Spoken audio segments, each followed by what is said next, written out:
Greetings, salutations, respect, and love. I am Scott. Well, maybe I should say hello, kiddies, because today we are going to be ranking all 20 Cheap Trick albums. So what in the world am I doing ranking a non-prog band? You know how we do on the Prog Corner. I absolutely adore Cheap Trick. So yeah, I'm going to rank their albums. And no, they're not prog. The only tenuous connection to prog they have is that they're kind of Beatlesy. And that's really about it. They were formed in Rockford, Illinois in 1973 by Rick Nielsen and Tom Peterson, of course. They were in a band called Fuse that was signed to Epic back in 1970, dropped a debut album that was not good at all.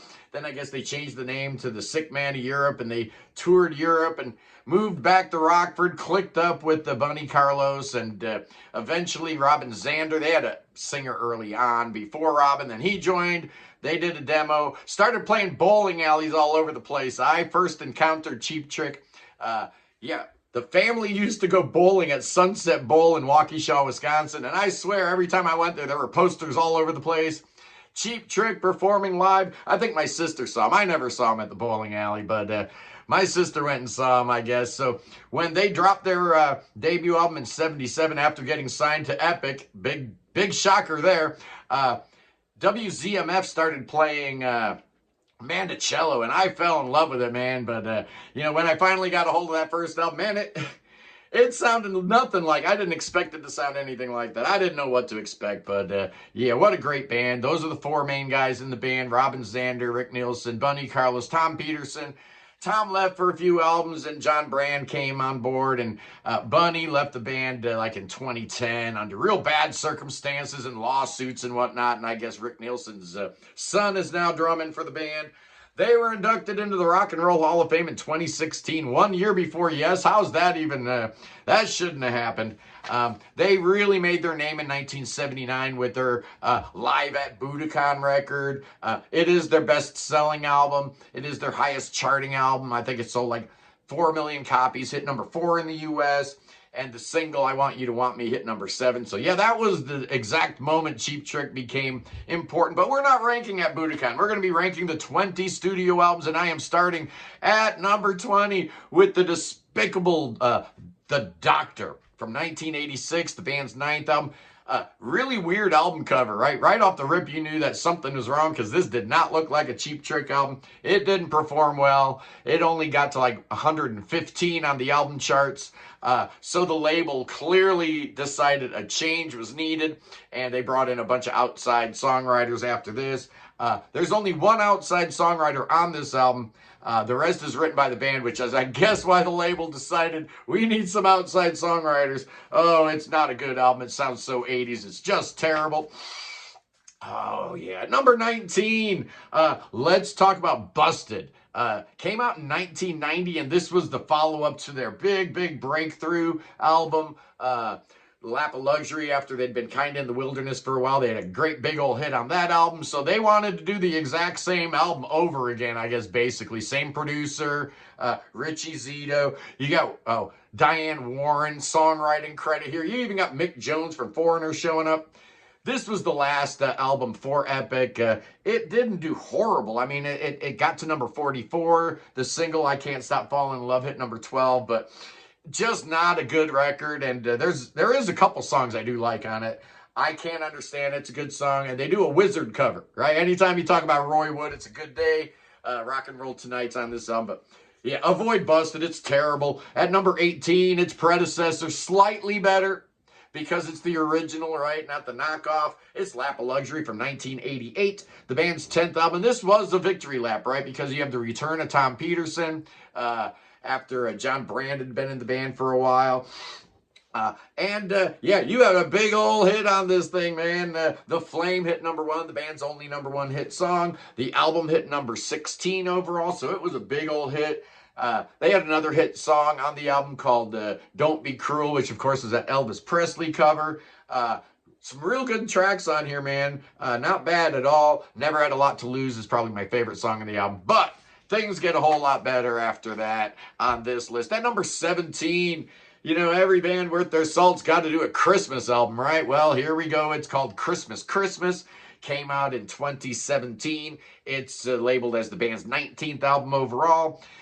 This was released on Big Machine. They had released a few albums for Cheap Trick. You know, when I think of a Scooter Braun and Justin Bieber, Cheap Trick's the first thing that comes to my mind, so that doesn't make any sense.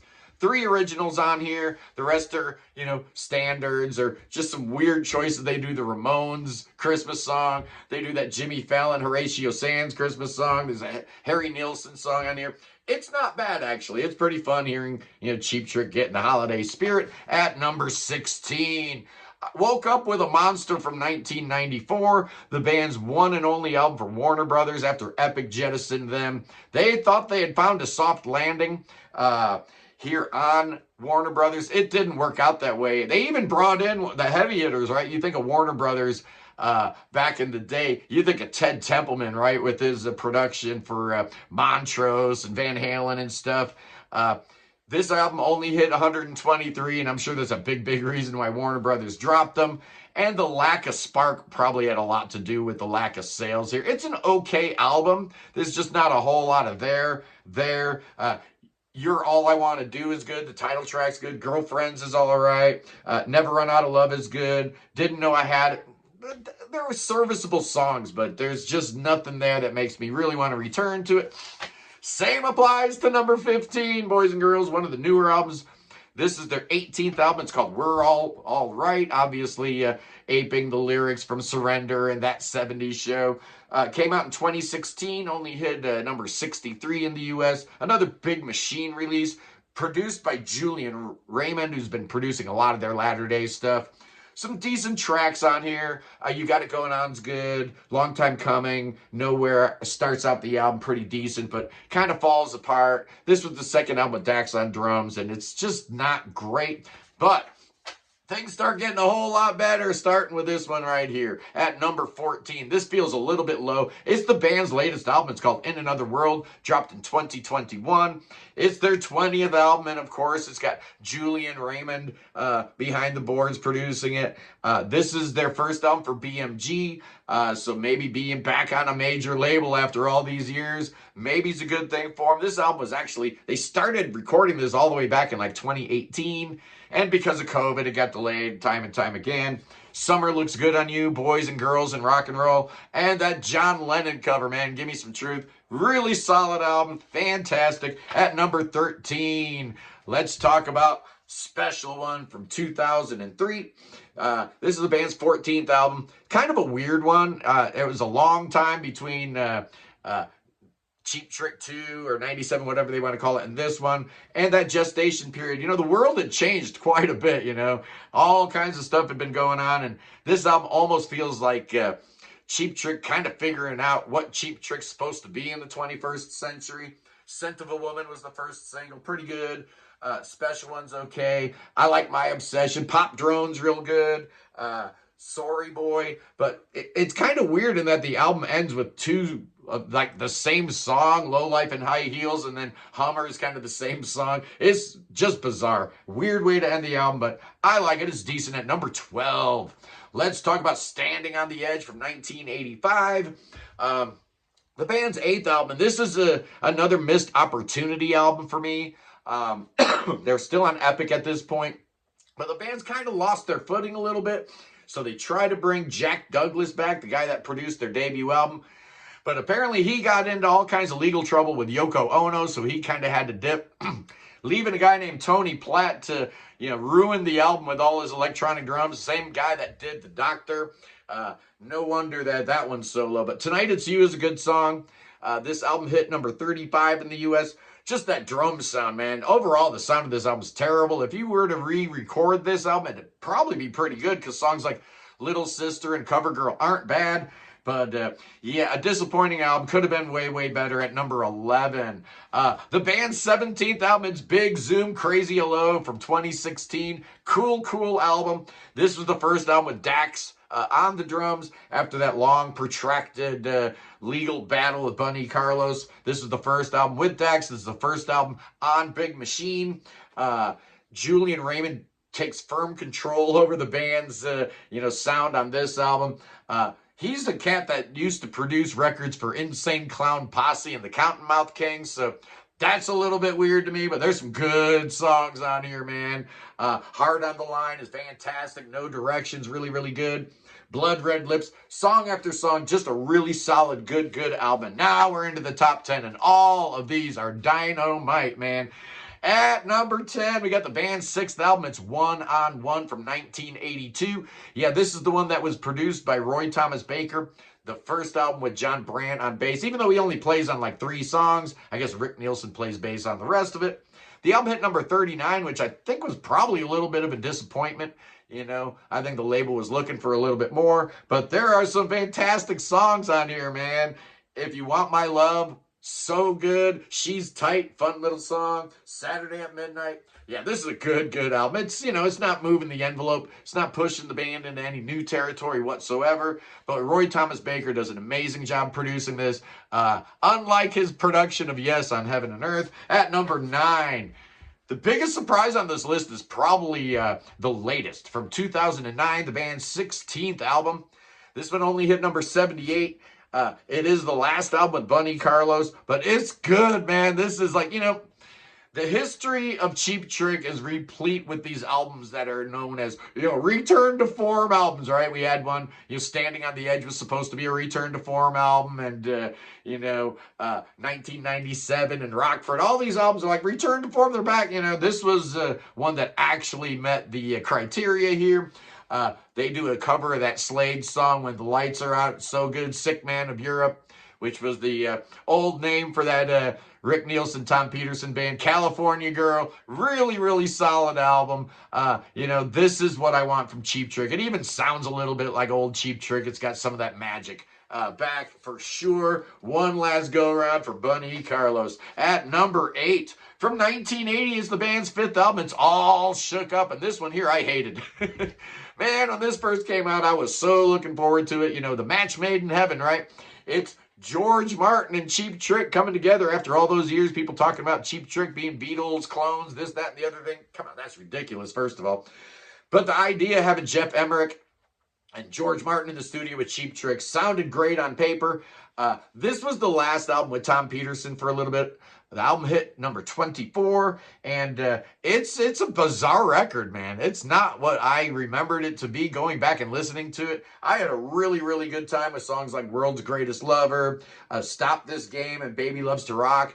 Full of Beatles homages, and then if you pay attention, they're ripping off people left and right on this album. It's so much fun. You hear the Yardbirds getting ripped off, Rick Derringer, AC/DC, The Stranglers. So much fun. All the references on this album, really solid. At number 8. At number 7, this is one I really enjoy. It's the band's 15th album, and it's called Rockford. Came out in 2006.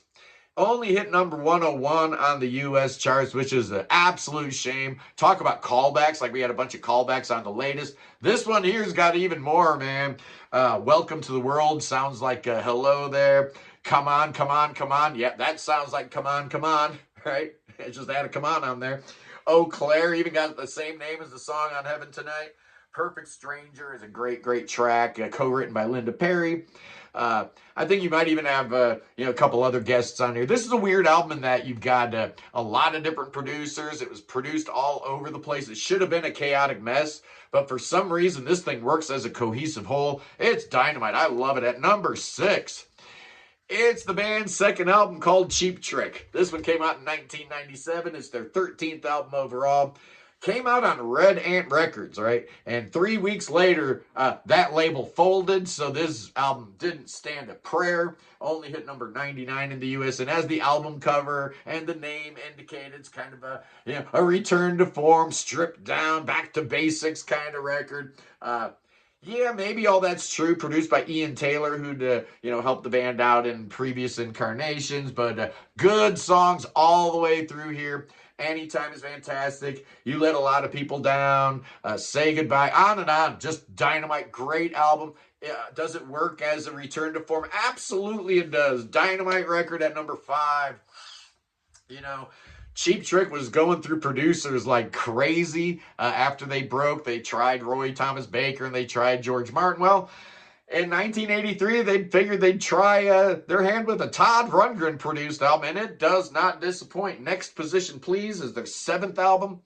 It only hit number 61 in the U.S., but I don't care, man. I love it. This is the 2nd album with John Brandt. The 1st album, he's playing all the way through on all the tracks, and every song on here is fantastic. Even the one Todd Rundgren hated and refused to produce that the label forced them to tack on the end of the album, called Dancing the Night Away. Good song. I don't care what anybody says, but the Rundgren produced tracks, come on, man. I Can't Take It, Invaders of the Heart. Todd even writes a song on here called Heaven's Falling. This is a great album. The marriage between Todd and Cheap Trick was very, very successful, if you ask me. At number 4, oh, the top 4. You know what they are. It's just the order. At number 4 is the band's 2nd album that dropped in 1977. It's called In Color. The 1st album to actually chart. The 1st album didn't chart at all. So this one hit number 73. 1st album produced by Tom Werman, who went on to produce their next couple records. Yeah, this one doesn't sound right. The songs are amazing. Like, half this album ended up on Budokan. Live at Budokan, half of it is basically Cheap Trick In Color, done way better because, songs like Hello There, Big Eyes, Clock Strikes 10, Come On, Come On, I Want You to Want Me. Now that, yeah. So much better on the live album, man. The original single of I Want You to Want Me didn't even chart. But the album did, and it's a good album, but there's a reason why back in 1997 the boys and Steve Albini decided to try to re-record it. They never finished it, but some of the tracks got leaked, and it sounds way, way better. These songs deserve better treatment, absolutely. If re-recorded, this could have been their best album, but we got 3 that actually are better. At number 3, from 1979, it's the Dream Police, coming hot on the heels of Budokan being such a big old hit. They had to delay the release of this a little bit, and it didn't help that there was a song on Budokan, made it on here, Need Your Love, so people were familiar with that. Love the title track. They try to get a little heavy at times. Songs like Gonna Raise Hell, Voices is a great song, Way of the World. This album peaked at number 6 in the U.S. and definitely pointed the way to their career. The rest of it all the way through to the Rock and Roll Hall of Fame, baby. At number 2, oh, my top 2. I was going back and forth all morning on it, but at the end of the day, I'm going with the debut at number 2. Hurts me a little bit because I love this album so much. Obviously, my introduction to the band was Mandocello when they were playing it on the FM station in Milwaukee, and I fell in love with it, but man, it didn't sound anything like I thought it would, and then when I finally got the album and put it on, it didn't sound anything like Mandocello. That's the only song that has that vibe to it. The rest of it's kind of like this power punk pop kind of thing. Just amazing. Hot Love, He's a Whore, Hello Kitties, Daddy Should Have Stayed in High School, Taxman, Mr. Thief, The Ballad of TV Violence. Every song's a winner. Every song's a keeper. Jack Douglas did an amazing job capturing the energy and the excitement of this band, this young band in its infancy, just trying to make their bones. And yeah, I guess if you went and saw Dinosaur Jr. at some point, they performed this entire album, like making all their fans mad instead of playing like Dinosaur Jr. tracks. I guess a couple times they'd get up and just play Cheap Trick's debut album. Very cool. I love Dinosaur Jr. because of it. And at number 1, yeah, you know what it is. It's their greatest album. It really is. It's everything you want from a Cheap Trick album. It's got that energy and that excitement, that little bit of punk oomph from that debut. But it's got better production than In Color. Tom Werman absolutely figured it out on this album. It sounds beautiful. It sounds pristine. Every song's amazing. Surrender, Top of the World, Auf Wiedersehen, Stiff Competition. That title track is just gorgeous. How Are You, Eau Claire. Yeah, this album hit number 48, and it is, to me, the shining star in their discography. I absolutely love it. Anyway, boys and girls, tomorrow on the show, we're going to be talking about some great new releases that are coming up here in 2025. Yeah, man, things are really looking up in the prog world. So I'm going to be going through some records that are dropping in the first half of 2025 that you don't want to miss. You'll be a sucker if you do. Anyway, boys and girls, I love you. Peace in the Middle East. Free Tibet. Free the Ukraine. Free your mind. Free beer. And God save King Chucky. Save King Charles III. King Charles needs your saving. He sure does. He needs your thoughts and his prayers. prayers. He needs all that stuff. My dog's barking. He knows what's coming up. He knows what's coming up. Oh, yeah. Billy Bob's going to bust out them snakes for the king. Oh, this snake dance is for Victor Laszlo, one of my longest serving members of the Prog Corner team. He's in the Lade Brigade. Oh, he's immune to the snakes as a result. Part of being part of the Lade Brigade is you get some anti-venom so that the snakes ain't going to bite you. So you can do the snake dance with me. I love you guys. I'll see you. Peace.